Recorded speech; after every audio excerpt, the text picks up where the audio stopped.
The lawyer took the envelope with careful hands like he was holding something sacred. Everyone crowded around him as he broke the old wax seal. Inside was a letter written in Harold Ashford's distinctive handwriting, along with a small brass key attached to a faded ribbon. The silence in that servants' common room was so complete that Maya could hear her own heartbeat pounding in her ears. The lawyer began to read aloud, and with each word, Maya felt like the ground was shifting beneath her feet. To whoever truly sees, the letter began, if you're reading this, then you've accomplished something my own children could not. You've looked beyond the obvious. You've paid attention to the invisible. You've understood that a house is not just walls and furniture, but the people who make it a home. Let me tell you why this matters. Harold went on to explain a story that Maya had never heard before. Decades ago, when he was in his 40s, his wife had died suddenly from an illness. Harold had fallen into a deep depression. His business was successful, his children were grown, but he felt completely alone in that massive mansion. He would wander the halls at night, unable to sleep, feeling like a ghost in his own home. During that dark time, there was a woman who worked as a maid in his household. Her name was Carmen Chen. She was Maya's grandmother, though Maya had never known her. Carmen had died before Maya was born, and her mother rarely talked about her. The pain was too deep. Carmen had noticed Harold's sadness. Unlike everyone else who worked in the house, who kept their distance from the grieving master, Carmen had done something simple but profound. She had talked to him, really talked to him, not as a maid to her employer, but as one human being to another. She'd bring him tea late at night when she saw him wandering. She'd tell him stories about her own life, her daughter Rosa, her hopes and dreams. She'd listen when he talked about his wife, about his regrets, about feeling lost. Carmen reminded me that I was still human, Harold wrote. She didn't see my money or my status. She saw me, a person in pain who needed kindness. She saved my life in ways she never knew. I wanted to thank her properly to help her, but I was a coward. I was too worried about what people would think, about maintaining proper boundaries between employer and employee. By the time I found the courage, she had passed away from a heart attack. I never got to tell her what her kindness meant. The lawyer's voice cracked slightly as he continued reading. Maya felt tears running down her face. Her mother was crying too, her hand now gripping Maya's so tightly it almost hurt. Harold had learned that Carmen's daughter, Rosa, was working hard to raise her own daughter alone. When he discovered that Rosa's daughter, his savior's granddaughter, was living in his house, brilliant but overlooked, something clicked in his mind. He began designing the puzzle. It took him over 30 years to complete it, adding layers and clues slowly and carefully. I watched my children grow into adults who never saw beyond their privilege. The letter continued. I gave them everything, and in doing so, I failed to teach them the most important lesson. That every person has value, that the people who serve you are not invisible. They have minds, hearts, dreams, and worth that has nothing to do with their job or income. I designed this puzzle as a test. Would my children learn this lesson? Would they finally see the people around them? Or would someone from the shadows prove to be the true heir to my fortune? The letter ended with specific instructions. The brass key opened a safe deposit box at First National Bank. Inside that box was documentation transferring ownership of all Harold's assets to whoever solved the puzzle. It was all legal, all notarized, all prepared years in advance. Harold had thought of everything. The oldest Ashford son grabbed the letter from the lawyer's hands, reading it again himself as if he couldn't believe what he'd just heard. His face was pale, his hands shaking. This can't be legal. He was clearly not thinking straight. We can challenge this. You can try, the lawyer said quietly. But I assure you, Harold was evaluated by 3 different psychiatrists over the years as he updated this will. He was completely sound in mind, and Miss Chen solved the puzzle fairly. I've reviewed her work. It's brilliant, actually. She understood what your father was trying to say in ways that experts with degrees could not. One of the daughters, the one who'd been so angry before, just sank into one of the old armchairs and put her head in her hands. She wasn't crying. She just looked defeated, exhausted, like someone who'd been running a race for months, only to discover they'd been going in the wrong direction the entire time. The youngest son was the first to speak with something other than anger or disbelief. He looked at Maya, really looked at her, maybe for the first time ever. "You must be incredibly smart to solve something that complex at 15 years old. I'm sorry we never noticed." It was a small thing, that apology, but it cracked something open in the room. Maya found her voice, though it came out shaky and uncertain. "I didn't do this to hurt anyone. I just wanted to solve the puzzle. I wanted to prove that I could. That people like me and my mother, we're not invisible. We matter too." Her mother was sobbing now, holding Maya tightly. Rosa had spent 20 years being treated like furniture, and now her daughter had just won $47 million by proving she was smarter than everyone who'd overlooked her. It was too much to process, too huge to understand. The legal process that followed was complicated and took several weeks. The Ashford children did try to challenge the will. They hired expensive lawyers who argued that Harold had been manipulated or that Maya must have cheated somehow. But every legal expert who reviewed the case came to the same conclusion. The will was airtight. Harold had been of sound mind. Maya had solved the puzzle through her own intelligence and observation. There was no legal ground to stand on. Eventually, even their own lawyers advised them to accept reality. Fighting would only cost more money they were quickly running out of. The case was unwinnable. On a cool morning in March, 3 months after Maya had walked into that lawyer's office, the final papers were signed. Maya Chen, at 15 years old, became one of the wealthiest teenagers in the entire country.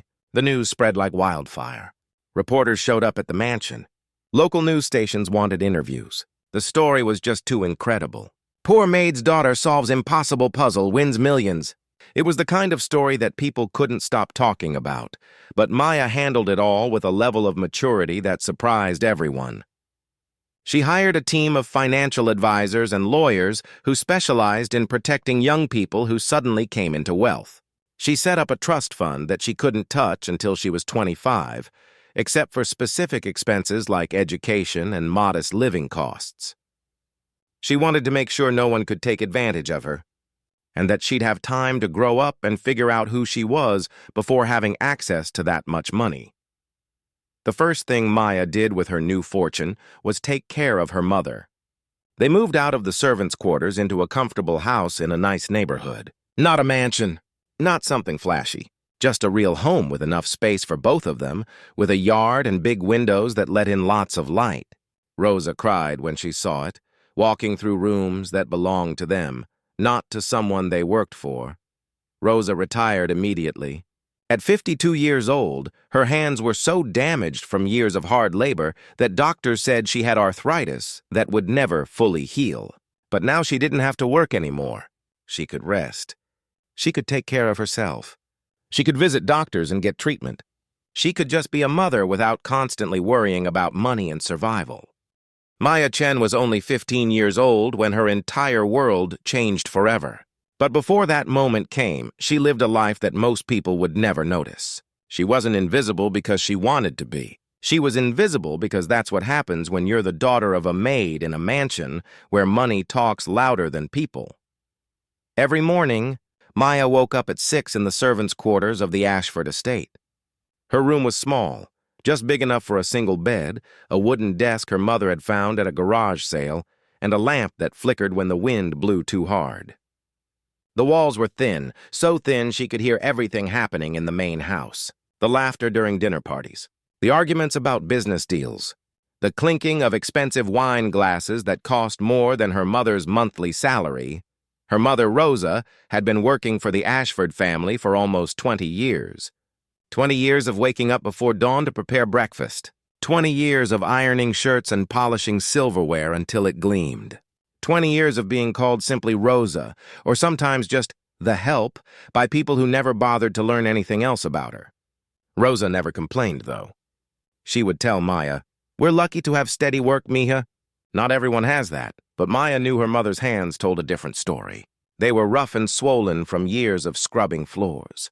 Sometimes Rosa would wince when she picked up heavy trays, and Maya would see her rubbing her wrists when she thought no one was looking. Yet every morning, Rosa would put on her uniform, tie her hair back neatly, and walk into that big house with her head held high. The Ashford estate wasn't just big. It was massive. 3 floors of marble hallways, crystal chandeliers, and rooms that seemed to go on forever. There was a dining room that could seat 30 people, a ballroom with ceilings so high your voice would echo, and a library that Maya was absolutely certain was the most beautiful place on earth. That library became her sanctuary. While her mother worked downstairs, Maya would slip into the library during her free hours. She wasn't supposed to be there, not really, but no one in the Ashford family ever used it anyway. The old master of the house, Harold Ashford, used to spend time there years ago, but now he was too elderly and mostly stayed in his private rooms. His children, all grown adults with their own families, only visited for holidays and important occasions. They'd walk past those thousands of books without a single glance, but Maya noticed them. She noticed everything. She taught herself algebra from textbooks published in the 1980s. She learned about ancient civilizations from dusty history books that smelled like vanilla and old paper. She discovered logic puzzles in a mathematics journal from Cambridge University, and she'd spend hours working through them, filling notebooks with calculations and diagrams. Sometimes she'd get stuck on a problem for days, but she never gave up. There was something magical about that moment, when everything suddenly clicked into place, when the answer revealed itself like a secret the universe had been keeping just for her. The Ashford family had no idea. To them, Maya was just a shadow. The quiet girl who sometimes helped her mother carry laundry. The teenager who kept her eyes down when she passed them in the hallways. They never asked her about school. They never asked her about anything at all. Harold Ashford, the 87-year-old patriarch who had built his fortune in manufacturing and real estate, barely acknowledged her existence. On the rare occasions when their paths crossed, he would look right through her as if she were made of glass. His children were the same. They'd discuss their business deals and family drama right in front of Maya and Rosa, as if the two of them were pieces of furniture that happened to have ears but no ability to understand or remember. Maya had 4 Ashford children memorized. Though she'd never spoken more than polite greetings to any of them, there was the oldest son, a man in his 50s who wore expensive suits and was always on his phone discussing stocks and investments. He had this way of snapping his fingers when he wanted something, never saying please or thank you. Then there were the 2 daughters, both elegant women who spent more time at spa retreats than at home. They'd complain about their lives while getting their nails done, talking about how exhausting it was to manage their multiple properties and charity galas. The youngest son was different, quieter, but still distant. He'd at least nod at Rosa sometimes, which was more than the others did. But there was something else Maya had noticed over the years. Something that nobody ever talked about. On the 3rd floor of the mansion, at the end of the longest hallway, there was a room that stayed locked, always. Maya had never seen anyone go in or come out. Even when she helped her mother clean the 3rd floor, they were instructed to skip that room entirely. Once when Maya was 12, she'd asked her mother about it. Rosa had gotten this strange look on her face and said quietly, "That was Mr. Ashford's private study. Nobody goes in there anymore. Don't ask questions about it, Maya. It's not our business." But Maya was curious by nature. She'd noticed that the door was different from the others.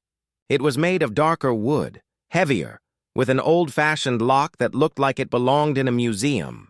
Sometimes, late at night when she couldn't sleep, she'd think about what might be behind that door. Documents? Family secrets? Maybe just old furniture covered in dust sheets? Then everything changed on a rainy Tuesday in October. Harold Ashford died in his sleep. The funeral was enormous, with hundreds of people Maya had never seen before filling the estate. Important-looking people in black suits arrived in expensive cars. There were flowers everywhere, the kind that cost a fortune and would be thrown away in a week. Maya and her mother worked overtime, serving refreshments, taking coats, making sure everything ran smoothly while the Ashford children played the role of grieving family members. 3 days after the funeral, the lawyer came to read the will. Maya was serving tea in the grand living room, the same room where she'd served countless dinners and holiday gatherings. She was trying to be invisible as always, just pouring tea and offering sugar cubes, when the lawyer opened his briefcase and pulled out a thick envelope. What he said next made everyone in the room freeze. Harold Ashford had left behind a challenge. Not a normal inheritance, not a simple division of assets, a challenge. Somewhere in the mansion, hidden in plain sight, was a puzzle. Harold had designed it himself over 30 years, working on it in secret. The rules were simple but shocking. Whoever solved this puzzle, whoever found the final answer and proved they'd completed it, would inherit everything. $47 million. The mansion. The properties. The investments. Everything. The Ashford children looked like they'd been slapped. The oldest son stood up so fast his chair fell backward. One of the daughters actually laughed, a high-pitched sound that didn't match her pale face. They all started talking at once, voices rising, demanding to know if this was legal, if their father had been in his right mind, if this was some kind of joke. The lawyer remained calm. He explained that Harold had been thoroughly evaluated by multiple doctors and psychiatrists. He'd been completely sound in mind when he created this will. The challenge was real and it was binding. They had 6 months to solve the puzzle. If no one succeeded, everything would go to various charities. Not a single penny would automatically go to his children. Maya stood in the corner, teapot in hand, watching this unfold like a scene from a movie. She saw the panic on their faces, the way they looked at each other with sudden suspicion. These people who'd grown up expecting to inherit a fortune were now going to have to actually work for it. But then Maya noticed something nobody else seemed to catch. When the lawyer mentioned where the puzzle might begin, he'd glanced upward. Just for a second, his eyes had moved toward the ceiling, toward the 3rd floor. Toward that locked room that nobody was allowed to enter. Maya's heart started beating faster. She carefully set down the teapot and stepped back against the wall, making herself even smaller, even more invisible. But inside, her mind was racing. After all those years of solving logic puzzles in the library, after all those hours of teaching herself to see patterns where others saw nothing, something in her gut told her the truth. This puzzle wasn't meant for the Ashford children. It was meant for someone who actually paid attention, someone who saw what others overlooked. Someone exactly like her. The mansion turned into a war zone almost overnight. What used to be a quiet, orderly household became complete chaos. The Ashford children moved back into their old rooms, bringing along experts, consultants, and anyone they thought might help them crack their father's mysterious puzzle. Maya watched it all happen from her usual position in the background, invisible as always.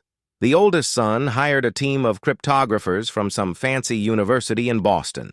These serious-looking people in glasses arrived with laptops and equipment, scanning every inch of the mansion like they were searching for buried treasure.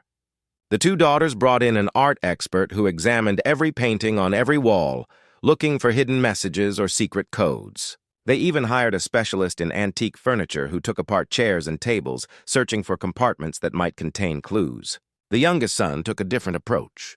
He spent hours going through his father's old letters, reading every word Harold had ever written, looking for patterns or hints. 3 months passed like this. 3 months of the family tearing through the house like a tornado. They pulled books off shelves in the library, leaving them scattered on the floor. They lifted floorboards in the bedrooms, leaving gaps and splinters everywhere. They removed paintings from walls, leaving dark rectangles where the artwork had protected the wallpaper from fading. They even dug up parts of the garden, convinced something might be buried there. And Maya? Maya cleaned up after them. Every single day. She'd pick up the books they'd tossed aside and put them back on the shelves. She'd sweep up the dust and debris from their searches. She'd rehang the paintings they'd examined and discarded. Her mother was exhausted from the extra work, and Maya did everything she could to help. But while she cleaned, she noticed things the Ashford family was too frantic and desperate to see. The family was falling apart, too. At dinner, which Maya and her mother still had to serve, the conversations were tense and bitter. The oldest son accused one of his sisters of finding a clue and hiding it from everyone else. She threw her napkin at him and stormed out. The other sister started drinking wine earlier and earlier each day, her hands shaking when she held her glass. The youngest son stopped talking to everyone, just sitting in corners with headphones on, lost in his own world. They hired more and more people, a puzzle expert from Japan who'd won international competitions, a historian who specialized in wealthy American families. even a psychic, which made Maya want to laugh, except she felt too sad watching these grown adults become so desperate. They spent hundreds of thousands of dollars chasing ghosts and shadows, throwing money at a problem that money couldn't solve. But here's what they didn't understand. They were looking for the puzzle in their world, in the fancy parts of the mansion, in the expensive art and antique furniture, in their father's business papers and family photos. They never once thought to look in the parts of the house they'd never paid attention to, the parts where people like Maya and her mother lived and worked. Maya started noticing the patterns about 6 weeks after the will was read.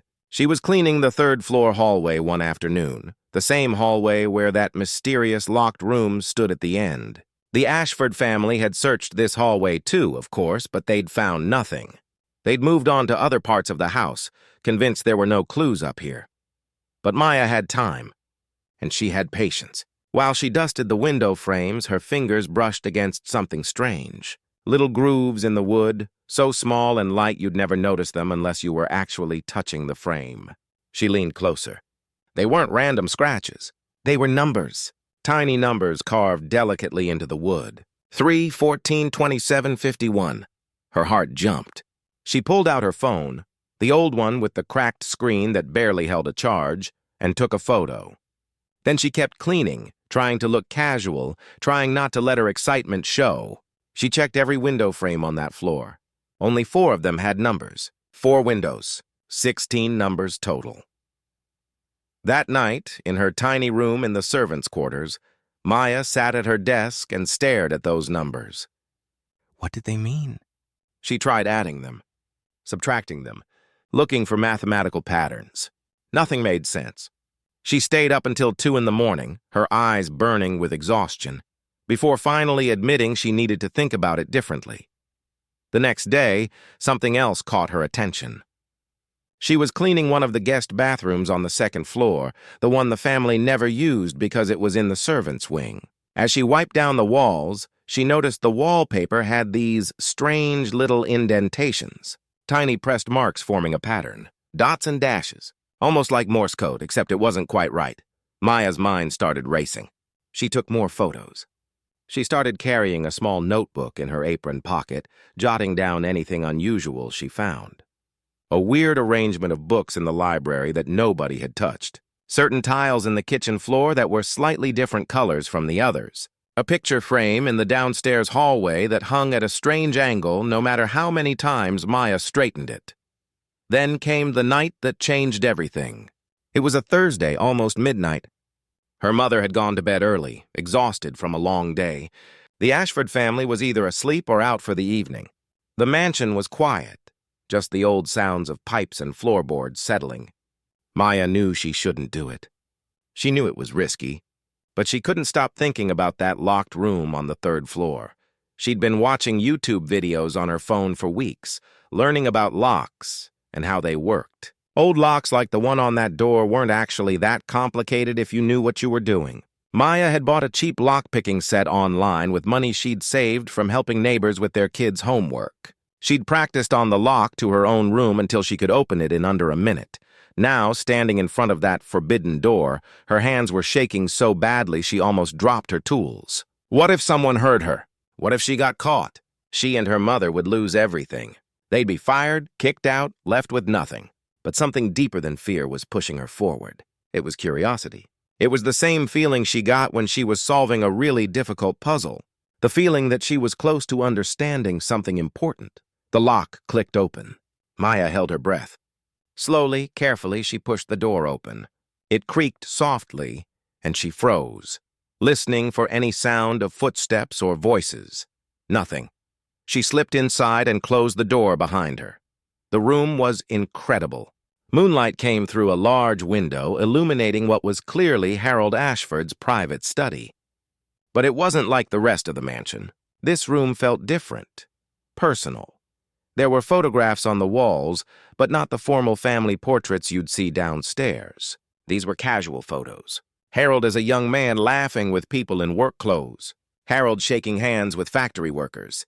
Harold at what looked like a community center, surrounded by regular people, not wealthy socialites. In the center of the room stood a beautiful mahogany desk. Unlike everything else in the room, which was covered in dust, the desk was clean, and sitting right in the middle of it, almost like it had been waiting for someone, was a leather journal. Maya's hands trembled as she picked it up. She opened it carefully. The pages were filled with Harold's handwriting, equations, diagrams, notes written in the margins. And on one page, circled multiple times, a single sentence that made Maya's breath catch in her throat. Truth hides where servants see, but masters overlook. She read it again and again. Her mind exploded with understanding. This whole time, the Ashford children had been searching in their world. But Harold had hidden his puzzle in a completely different world. The world of the people who actually kept the mansion running. The invisible people. People like her mother. People like her.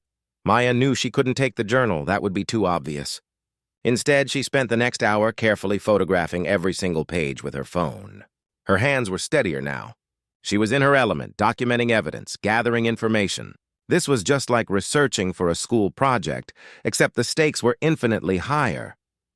When she finally slipped back out of the room, locking it behind her, the sky was starting to lighten with early dawn. She made it back to her room just as her mother's alarm went off. Maya lay in her bed, her phone hidden under her pillow, her heart pounding so hard she thought it might burst right out of her chest. Over the next 2 weeks, Maya barely slept. Every night after her mother went to bed, she'd stay up studying those photographs. The journal was like a treasure map, except instead of leading to gold, it led to understanding. Harold had created layers upon layers of puzzles, each one more complex than the last. But they all had one thing in common. Every single clue was hidden in places that only people who worked in the mansion would ever notice. Those numbers carved in the window frames? They corresponded to page numbers in the cookbook in the kitchen. The cookbook that Rosa used every day to prepare meals. Maya snuck into the kitchen one night and checked. On those specific pages, certain words were underlined so faintly you'd think it was just wear and tear. But it wasn't random. Those words formed sentences, clues. The indentations on the wallpaper in the servants' bathroom matched the pattern of tiles on the floor of the laundry room, another place the Ashford family never went. When Maya arranged those tiles in the pattern shown by the wallpaper, they formed letters, more clues. Every piece of the puzzle required knowledge of the mansion that only someone who truly worked there would have.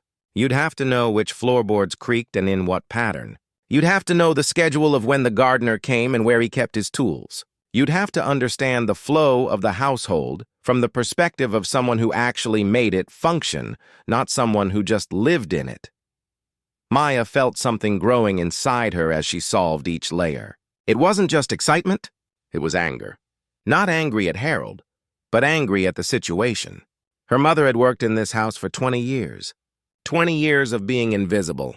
20 years of knowing every corner of this mansion better than the people who owned it. And the Ashford children, who'd grown up here, who'd inherited wealth they'd never earned, they couldn't see what was right in front of them because they'd never bothered to look.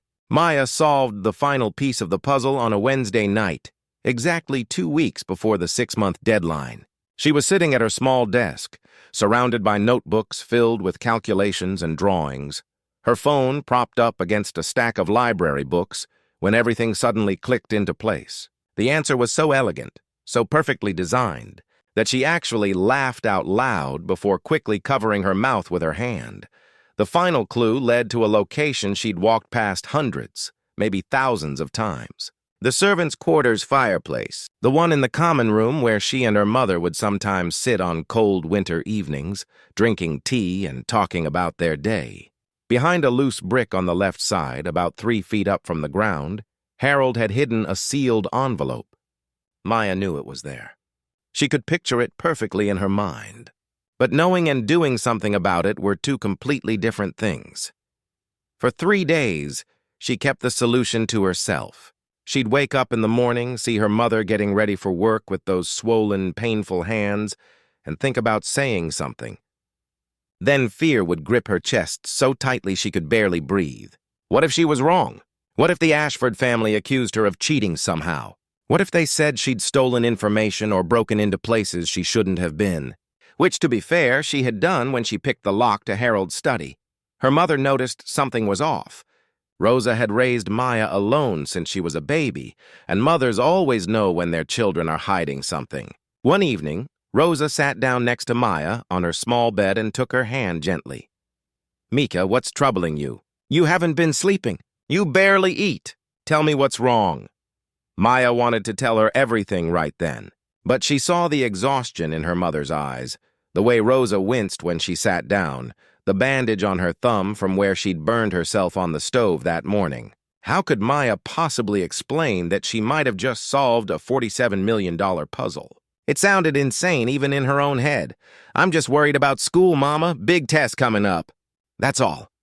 Rosa looked at her for a long moment, and Maya could tell her mother didn't quite believe her. But Rosa just kissed her forehead and said, "Don't stay up too late studying, okay? You need rest too." After her mother left the room, Maya lay in bed staring at the ceiling. The Ashford family was in complete chaos now. With only 2 weeks left, their desperation had reached a peak. The oldest son had actually gotten into a physical fight with one of his sisters, shoving her against a wall during an argument about a clue they'd found that turned out to be meaningless. The other sister had stopped leaving her room, and Maya could hear her crying through the walls when she brought up meals. The youngest son had hired a private investigator to look into their father's past, convinced there was some secret from Harold's history that would unlock everything. They'd spent so much money on experts and consultants that Maya had overheard the family lawyer warning them about depleting their existing resources. They were wealthy, yes, but not infinitely so. And without their father's $47 million fortune, their lifestyle was going to change dramatically. The pressure was destroying them from the inside out. Maya made her decision on a Thursday morning. She woke up before dawn, got dressed in her nicest clothes, which wasn't saying much, and wrote out her complete solution in a folder. Every step, every clue, every connection. She drew diagrams and included the photographs from her phone. She made it impossible to dispute. Then she wrote a letter to go with it, explaining how she'd found each piece, though she carefully left out the part about breaking into Harold's study. Some truths were better left unsaid. At 7 in the morning, she walked to the lawyer's office downtown. She'd looked up his address in the phone book. It took her 2 buses to get there, and she arrived just as he was unlocking the front door. He was an older man, probably in his 60s, with kind eyes behind wire-rimmed glasses. He looked surprised to see a teenage girl standing on his doorstep. "Can I help you?" Maya's voice shook, but she forced the words out. "My name is Maya Chen. My mother works at the Ashford estate. I need to speak with you about Harold Ashford's will. I've solved the puzzle." The lawyer's eyebrows shot up so high they almost disappeared into his hairline. He studied her face for a moment, probably trying to decide if this was a joke or a waste of his time. But something in Maya's expression must have convinced him to take her seriously, because he nodded and opened the door wider. "Come in. Let's talk." For the next 2 hours, Maya sat in his office and walked him through everything. She showed him her notes, her photographs, her calculations. She explained how Harold had designed the puzzle to be invisible to people who'd never actually worked in the mansion. How every clue required intimate knowledge of the servants' areas, the kitchen, the laundry room, the back hallways that the family never used. The lawyer's expression changed as she talked. He went from skeptical to surprised to absolutely astonished. He kept flipping through her folder, checking her work, occasionally making small sounds of disbelief. When Maya finished, he sat back in his chair and just stared at her. "How old are you?" "15, sir." "15," he repeated, shaking his head slowly. "And you figured this out while the Ashford family hired experts from around the world?" "I had an advantage, sir. I actually see the whole mansion. They only see the parts they use." The lawyer was quiet for a long moment. Then he picked up his phone. "I need to call the family. This has to be verified officially. If you're right about the location, if that envelope is where you say it is, then legally, you've won. Do you understand what that means?" Maya nodded, though her hands were shaking so badly she had to sit on them. "Yes, sir. I understand." "And your mother, does she know about this?" "No, sir." "I was afraid to tell her. Afraid I might be wrong, afraid of what might happen." He looked at her with something like respect in his eyes. "You're braver than you know, young lady. Let me make some calls." The emergency meeting was scheduled for that afternoon. Maya went home on the bus, her stomach churning with anxiety. She found her mother in the kitchen, preparing lunch for the family. Rosa took one look at Maya's face and immediately knew something was wrong. "Maya? What happened? Why aren't you at school?" "Mama, I need to tell you something. And I need you to trust me, okay? Something's going to happen today and I need you to stay calm." Rosa's face went pale. "What did you do? Are we in trouble?" "No, Mama, at least I don't think so. Just trust me. Please." At 3 o'clock, the lawyer arrived at the mansion with 2 witnesses and a notary public. He requested that the entire Ashford family gather in the main living room. They came, confused and irritated, probably thinking this was some kind of legal formality about the approaching deadline. Maya and her mother stood near the back of the room, just like always. The invisible help. But this time, when the lawyer began speaking, Maya's heart was pounding so hard she thought everyone must be able to hear it. "I've called you all here because someone has come forward with a solution to Harold Ashford's puzzle. A complete solution that I've verified appears to be accurate. Before we proceed to check the final location, I want to make clear that if this solution is correct, it is legally binding. The will is ironclad." The oldest son leaned forward. Who came forward? Was it one of the people we hired? Because we had an agreement that any consultant who solved it would share the— "It wasn't a consultant," the lawyer interrupted. "It was Miss Maya Chen. You could have heard a pin drop." Every head in the room turned to look at Maya. She felt her mother's hand grip her arm tightly. The Ashford children's faces went through about 10 different expressions in 2 seconds. Confusion, disbelief, then anger. The oldest son actually stood up from his chair. "This is ridiculous!" "That's the maid's daughter. She's a child." "How could she possibly— She came to my office this morning with a complete solution. I've reviewed it thoroughly. Every detail checks out. If the final piece is where she says it is, then she has won fairly." One of the daughters, the one who'd been drinking, let out a harsh laugh. "This is insane. She probably stole information from us. She's been in this house the whole time, listening to our conversations, going through our notes. I worked it out myself," Maya said, and she was shocked at how steady her voice sounded. "Your father designed the puzzle for someone who actually knows this house. Not the fancy parts. The real parts. The parts where people work." The youngest son was staring at her with something between shock and curiosity. "You're serious? You actually solved it?" "Yes," Maya said simply. The oldest son's face was turning red. "I don't believe this." "There's no way. She must have cheated somehow."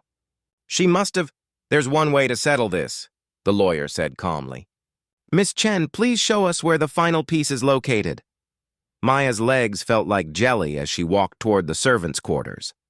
The entire group followed her, the Ashford family, the lawyer, the witnesses, her mother still holding her arm like she was afraid Maya might disappear. They walked through parts of the mansion the family hadn't visited in years, through the narrow hallways with plain white walls instead of expensive wallpaper, past the simple wooden doors instead of carved mahogany. They reached the servants' common room with its old, comfortable furniture and simple fireplace. Maya walked straight to the left side, counted 3 feet up, and pressed on a brick. It moved slightly under her pressure. The oldest son rushed forward and pulled the brick out completely. Behind it was a sealed envelope. Yellow with age, but still intact. But Maya didn't stop there. She remembered all the other people like her mother. All the invisible workers who kept houses running, who raised other people's children, who cleaned and cooked and served while being treated like they didn't matter. She used part of her fortune to establish something she called the Invisible Brilliance Scholarship Fund. The fund provided full college tuition, room, board, and living expenses for children of domestic workers, janitors, cleaners, and anyone in the service industry. Not just money for school, but support services too. Tutoring, mentoring, help navigating college applications and financial aid. Everything that kids from wealthy families got automatically, but kids like Maya had to figure out alone. The first year, the fund supported 20 students. Maya personally met each one of them, sharing her story and telling them they deserved to be seen, to be valued, to chase their dreams no matter where they came from. Maya enrolled in a private high school, one of the best in the state. For the first time in her life, She was around other kids who loved learning as much as she did. She joined the math team and the debate club. She made friends who saw her for who she was, not just as the help's daughter or the girl who won millions. She was just Maya, a smart kid who loved puzzles and wanted to make the world a little bit better. But she never forgot where she came from. Every few months, Maya would visit community centers in working-class neighborhoods, giving talks to teenagers who felt invisible just like she once had. She'd tell them her story, but more importantly, she'd listen to theirs. She'd remind them that being overlooked didn't mean being worthless, that sometimes the people who are ignored are actually the ones seeing everything most clearly. As for the Ashford family, they eventually made peace with what happened. They had to. They still had some money from other family sources, though nothing close to what they'd expected to inherit. The oldest son ended up having to get an actual job for the first time in his life. One of the daughters moved to a smaller house and started volunteering at a homeless shelter, saying she needed to understand how most people actually lived. The youngest son reached out to Maya a year after everything happened, asking if they could talk. He apologized for how his family had treated her and her mother all those years. It didn't fix the past, but it was something. Maya attended university at 17, studying social justice and economics. She wanted to understand systems of inequality, why some people stayed invisible while others were seen. She wrote papers about domestic workers' rights and economic mobility. She used her own story as a case study, but she was always careful to point out that luck had played a role too. Not everyone who was smart and hardworking would find a puzzle designed just for them. Most invisible people stayed invisible, and that needed to change. By the time Maya turned 21, her scholarship fund had helped over 300 students attend college. Many of them stayed in touch with her, sharing their successes and struggles. Some became teachers, going back to their communities to help the next generation. Others became nurses, engineers, social workers, lawyers. They were changing the world in small but important ways, proving that brilliance existed everywhere if people just bothered to look. Maya kept Harold Ashford's letter framed in her office. She'd read it whenever she felt overwhelmed or unsure of herself. The last paragraph always gave her strength. "To whoever truly sees," it read. "Remember that the greatest fortunes aren't inherited. They're earned by people who understand that we're all equally human, regardless of which side of any door we stand on. Use this gift wisely. Make sure others are seen too. That's the real puzzle worth solving." And Maya did exactly that. She spent her life making sure that people who worked hard, who loved learning, who had dreams bigger than their circumstances, got the chance they deserved. She made sure they were seen, because she knew what it felt like to be invisible. And she knew how powerful it was when someone finally looked at you and recognized your worth. The story of the maid's daughter who solved the impossible puzzle became legendary. But for Maya, it was never about the money or the fame. It was about the moment when the world finally saw what her grandmother had known all along, that every person, no matter their job or status, has infinite value. You just have to be willing to look beyond the surface to see it.